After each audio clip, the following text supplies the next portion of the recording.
안녕하세요. 종종 여기 채널을 통해 마음의 위안을 얻던 30대 여성입니다.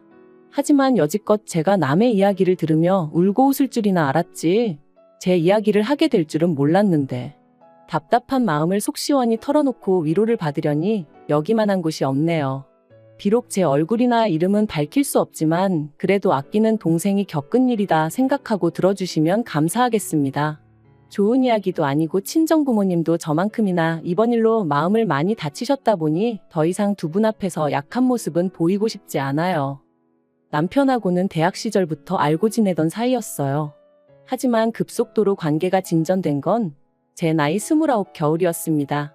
모처럼 야근 없이 칼퇴를 하던 날이었기에 빨리 집에 가서 쉬고 싶은 마음뿐이었는데 대학 동기에게 연락이 오대요. 자기가 너무 우울해서 그렇다며 와서 위로 좀 해달라고요. 좋은 일이면 차라리 피곤하다 솔직히 말하고 집에 갔을지도 모르겠는데, 풀죽은 동기의 목소리를 들으니 차마 피곤하다 소리는 못하겠고, 그래서 어쩔 수 없이 동기를 만나러 갔어요. 그런데 가니까 저만 온 게 아니라 다른 동기들도 둘이나 더 와 있더라고요. 게다가 우울하단 말도 거짓말이었습니다. 월요일 저녁이라 술 먹자고 불러내면 아무도 안 나올 것 같아서 그랬다는데 어찌나 짜증이 나던지. 하지만 어쨌든 자리가 만들어졌고 개 중에는 남편도 있었는데 남편하고는 꽤나 오랜만이었거든요. 그래서 기왕 이렇게 된 거 인사나 하고 들어가자 했던 건데, 그날의 만남을 계기로 남편하고 하루가 멀다 하고 연락을 주고받는 사이가 될 줄은 몰랐죠. 그리고 그렇게 연락을 주고받은 지 1년쯤 되던 때 남편에게 제대로 한번 만나보지 않겠냐는 고백을 받았습니다. 좋은 친구라고 생각했기에 그런 고백이 달갑지만은 않았던 게 사실이에요. 헤어지게 되면 친구 하나를 잃게 되는 거나 마찬가지잖아요. 뿐만 아니라 동기들 입에 오르내리게 되는 것도 싫었고, 그래서 처음엔 거절했어요. 지금 이 정도 관계가 딱 좋은 것 같으니까 앞으로도 좋은 친구로 남아달라면서요. 하지만 이후로도 남편은 농담인 듯 진담인 듯 자기 여자친구가 되어달라며 저를 졸랐고, 그렇게 반년 넘게 이어진 남편의 애정 공세에 결국 저는 마음의 문을 열었습니다. 얼마나 내가 좋으면 저럴까?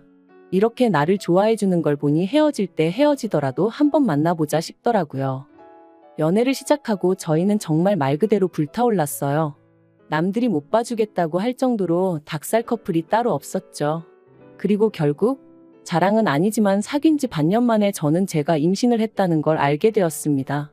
솔직히 말하자면 예상치 못한 소식의 기쁨보다는 충격이 더 컸던 것 같아요. 결혼 이야기까지 주고받던 사이는 아니다 보니 100%의 확신도 없었고, 그래서 혹시나 남편이 지우자고 하진 않을지 걱정이 되었거든요. 정말 별의별 상상을 다 하게 되더라니까요. 하지만 언제까지 감출 수 있는 것도 아니었기에 결국 일주일간의 고민 끝에 저는 남편에게 제 임신 사실을 알렸습니다. 그런데 남편이 보인 반응은 제 생각과는 많이 달랐어요.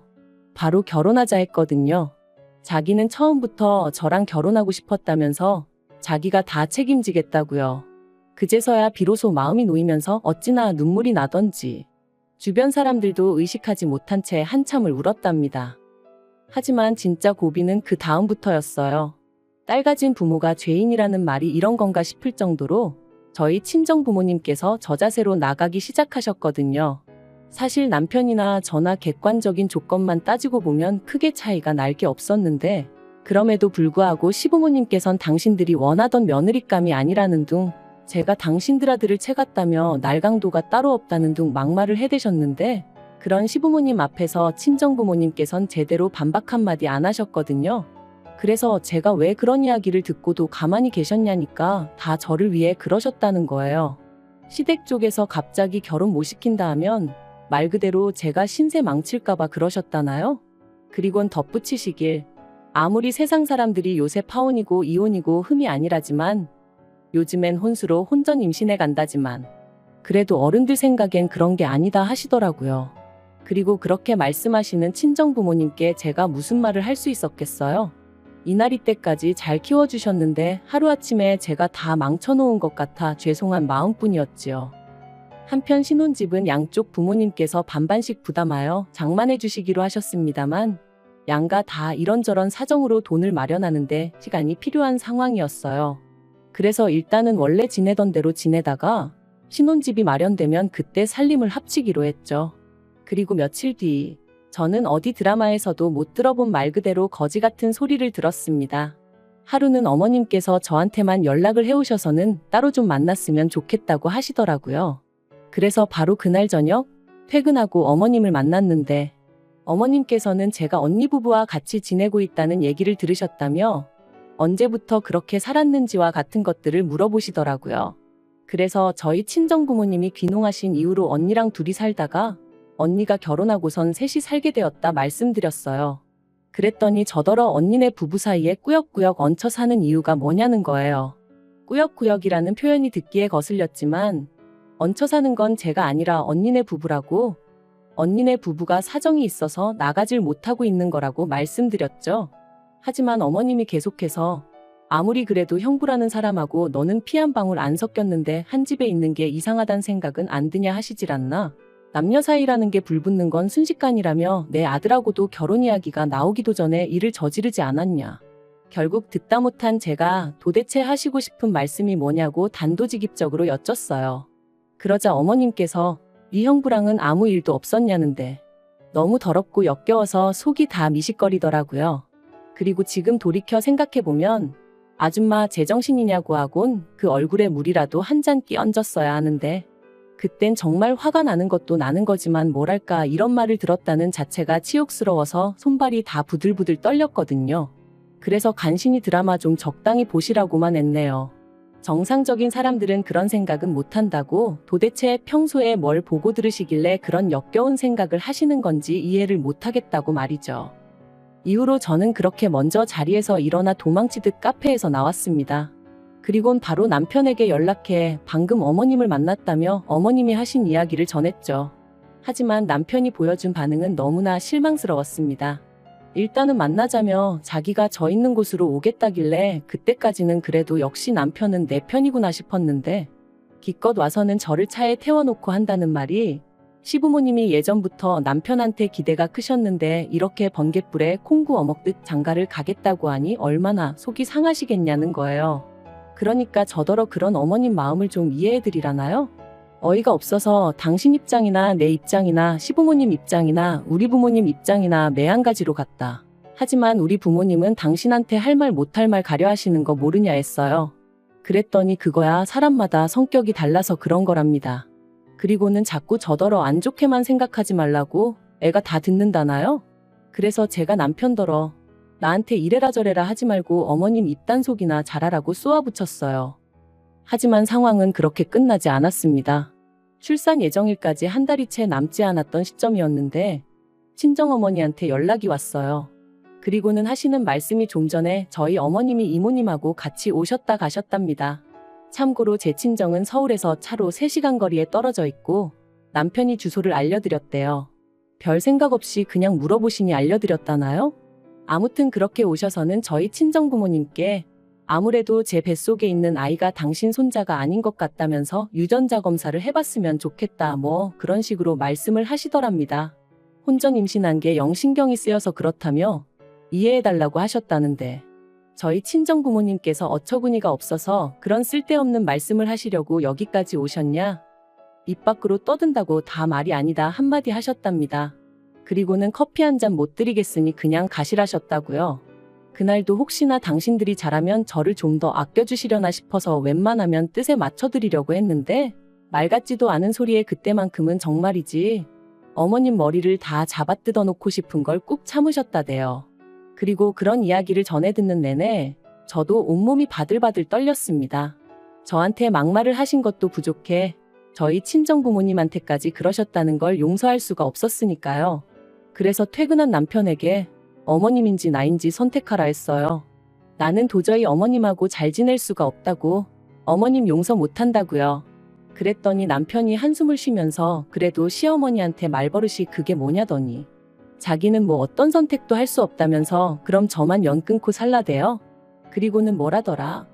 원래 여자가 잘 들어오면 부모 자식 간에 안 좋던 사이도 좋아진다던데 우리 집은 왜 시작부터 이렇게 이 난린지 모르겠네 그러는데 남편 말로는 혼잣말이라고 했지만 제가 느끼기엔 완전히 저 들으라고 하는 소리였거든요. 정말 배신감에 치가 떨리더라고요. 그래서 그 자리에서 어머님한테 전화드려서는 저희 친정 가서 미친 소리 하신 거 다 들었다고 그렇게 찝찝하시면 저희 애 보지 말고 사셔라. 저도 며느리로 인정 안 해주셔도 된다 하고 소리 질렀습니다. 저도 어머님을 제 시어머니로 인정 안 해드릴 거라면서요. 그리고 이후로 출산일까지 어머님하고 정말 연락 딱 끊고 지냈어요. 원래도 뭐 얼마나 미주알고주알 말하던 고부관계도 아니었지만요. 그런데 출산하고 이틀째 되던 날 보나마나 남편이 말했을 테지만 어떻게 아셨는지 어머님하고 이모님이 오셨더라고요. 이모님이 제 손에 5만 원짜리 2장 쥐어주시면서 하시는 말씀이 저희 어머님이 말은 좀 세게 해도 정 많고 속 깊은 분이라며 죄송하다고 하랍니다. 저도 자식을 낳았으니 엄마의 심정을 이해하지 않냐면서요. 모든 게 성가시고 짜증나고 그래서 그냥 가시라 했어요. 그런데 한 2주쯤 지났나? 그 무렵부터 어머님이 먼저 연락을 해오셔서는 뭐 필요한 건 없냐? 먹고 싶은 건 없냐?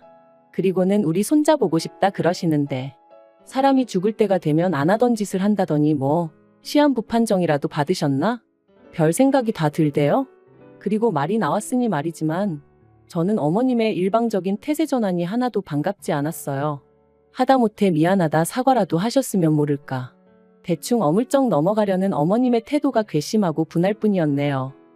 그리고 며칠 뒤 저는 어머님이 왜 그렇게 하루아침에 달라지셨는지 그 이유를 알게 되었습니다. 그건 바로 어머님이 기어이 유전자 검사를 해보셨기 때문이셨죠. 물론 당연히 남편의 친자가 맞았고요. 저는 남편 방에서 발견한 유전자 검사 결과지를 움켜쥐고 언니에게 전화해 나 좀 데리러 와달라고 했어요. 그리고 아이와 함께 간단한 짐만 챙겨 언니의 집으로 향했습니다. 몇 시간 뒤 남편에게 전화가 왔고 저는 그런 남편에게 당신도 당신 어머니도 사람도 아니라고 어떻게 그럴 수가 있냐고 소리를 질렀습니다. 나는 너무 치욕스럽고 모욕당한 기분이라고. 내가 언제 당신 동남아 여행하고 그런 걸로 의심하고 그런 적 있냐 소리를 질렀죠. 그리고는 두 사람한테 너무 실망이라니까. 기껏 남편이 한다는 소리가 친자 결과 잘 나왔고 덕분에 어머님 마음 풀어지셨고 모든 게 다 좋은데 뭐가 문제냐는 거예요.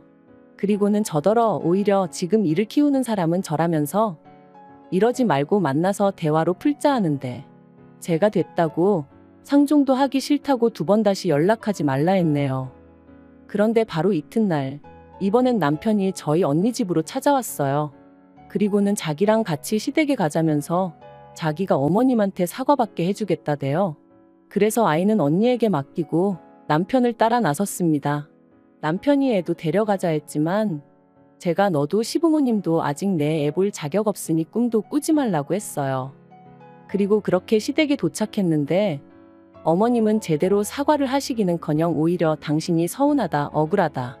당신은 그저 매사 확실한 게 좋아서 그런 건데 제가 상처를 받았다니 유감이다. 그런데 떳떳한데 왜 그렇게 싫어라 한 거냐? 아직도 그건 좀 이해가 안 된다. 그리고 사람들이 형부랑 처제랑 한 집 산다고 하면 원래 다 안 좋은 생각을 하기도 한다. 정말이지 도대체 뭐가 문제인지를 모르시는 건지 모른 척 하시는 건지 한마디로 말이 통하지가 않았죠. 그래서 제가 그런 어머님께 그런 반대로 제가 남편하고 아버님하고 유전자 검사 좀 해보자고 하면 어머님 기분 안 나쁘시냐 했어요. 그랬더니 어머님이 제 예상보다 더 당황해하시며 갑자기 네 시아버지가 왜 나오냐고 그러시는데 찰나였지만 뭔가 있나 싶더라고요. 그래서 다시 한번 말 나온 김에 한번 해보자고 했습니다. 어머님 말씀대로 확실한 게 좋지 않냐고. 옛날에는 병원에서 애가 바뀌는 일도 허다했다던데 지금 보니까 아버님하고 저희 남편하고 하나도 안 닮은 것 같다고. 아버님은 키도 크신데 남편은 키도 별로 안 크고 정말 이상하지 않냐면서 이참에 한번 해보자 했죠. 그랬더니 어머님이 저더러 적당히 하라며 소리를 지르셨는데 그때 아버님께서 어머님더러 뭘 잘했다고 자꾸 소리만 지르냐며 저더러 그래 그 유전자 검사하면 네 시애미 용서해 줄 거냐 하시대요. 그래서 그러겠다 했죠. 그런데 그렇게 아버님 칫솔을 받아 챙겨 현관을 나서는데 어머님이 쫓아나와 제 핸드백을 낚아채려고 하시는 거예요. 다만 제가 운동신경이 좋다 보니 바로 피해서 뺏기진 않았지만요. 그리고 그런 모습을 보곤 남편이 어머님더러 지금 뭐 하시는 거냐고 한마디 하니까 아버님 칫솔을 내놓으라대요. 너무 수상해서 절대 못 드린다 하고는 저도 그때부터 죽자고 뛰었습니다. 그리곤 큰 길가까지 나와서 남편을 기다리고 말고 할 새도 없이 택시 타고 집으로 향했죠. 이튿날 남편과 함께 유전자 검사 의뢰를 했어요. 남편은 저더러 쓸데없는 짓을 한다며 자기는 아버님이랑 입맛도 똑같고 어쩌고 해댔지만 하나도 귀에 들어오진 않더라고요. 2주라는 시간이 어찌나 더디게 흘러가던지 1년 같은 시간이 흐르고 결과지가 집에 도착했네요. 당장이라도 뜯어보고 싶은 마음이 굴뚝 같았지만 꾹 참고 남편과 함께 시댁으로 향했습니다. 어머님은 그 어느 때보다 초조해 보이셨는데 그런 게 제 눈에만 보였던 건 아니었나 봐요. 아버님이랑 남편이 어머님 떨어 어디 아프냐 왜 그러냐. 그리고 마침내 온 가족이 테이블에 둘러앉아 봉투를 열었는데 역시나 제 예감이 맞았습니다. 남편하고 아버님은 친자 사이가 아니더라고요. 껄렁껄렁한 농담이나 던지고 있던 남편 얼굴은 순식간에 사색을 띄었고 어머님은 정말 땅바닥만 보고 계셨어요. 그리고 그때 아버님이 그런 어머님더러 역시 그 자식 애였냐며 두 분 사이에 뭔가 있구나 싶어서 남편더러 먼저 나가자 했는데 남편이 저더러 너 먼저 나가라며 자기는 이렇게는 못 간다고 하대요. 그래서 먼저 나왔어요. 솔직히 말하자면 어떻게 흘러가는지 궁금하긴 했지만 개족보 집안에 괜히 얽혀서 좋을 건 없잖아요. 그리고 이후의 일은 정말 어디 드라마에서나 볼 법하게 흘러갔습니다. 일단 저는 남편과 혼인신고가 되어 있지 않았어요. 이것도 어머님 때문이었죠. 당신 손자가 아니라고 생각하셨으니 진작에 혼인신고하겠다는 저희를 아주 입에 거품 물고 반대하셨거든요. 그래서 덕분에 아이는 오롯이 저만의 아이였고 그래서 저는 남편과 어머님을 고소했습니다. 변호사를 만나보니 갓 태어난 아이의 머리카락을 엄마인 제 동의 없이 잘라간 것만으로도 충분히 문제거리가 된다더라고요. 하지만 이게 다가 아니에요. 아버님이 어머님하고 이혼하기로 하셨거든요. 아버님이 어머님더러 몸만 나가라고 그러면 저희 남편은 계속 아들로 여기고 지원해줄 건 해주겠다 하셨다나요? 그리고 당신 아들이라면 껌뻑 넘어가시는 어머님이셨으니 결국 조용히 몸만 나가기로 하셨답니다. 이제 소중한 아들과 평생 같이 사셔야 될 텐데 좋으시겠네요. 그리고 저는 남편한테고 어머님한테고 저희 애 죽어도 안 보여줄 겁니다. 제가 아예 능력이 없는 것도 아니고 저 혼자 제 아들은 얼마든지 책임지고 잘 키울 수 있어요. 어머님한테도 저는 누구처럼 뻐꾸기 짓은 안 할 거라고 했더니 아주 손을 바들바들 떠시더라고요. 진짜 뭐 눈에는 뭐만 보인다더니 당신이 그런 전적이 있다 보니 저도 그럴 줄 아셨나 봐요. 아무튼 남편이고 어머님이고 이 호칭도 오늘로 마지막이고 다신 부를 일 없을 겁니다만 아무튼 더러우니까 이제 우연이라도 마주치는 일은 없었으면 할 뿐입니다.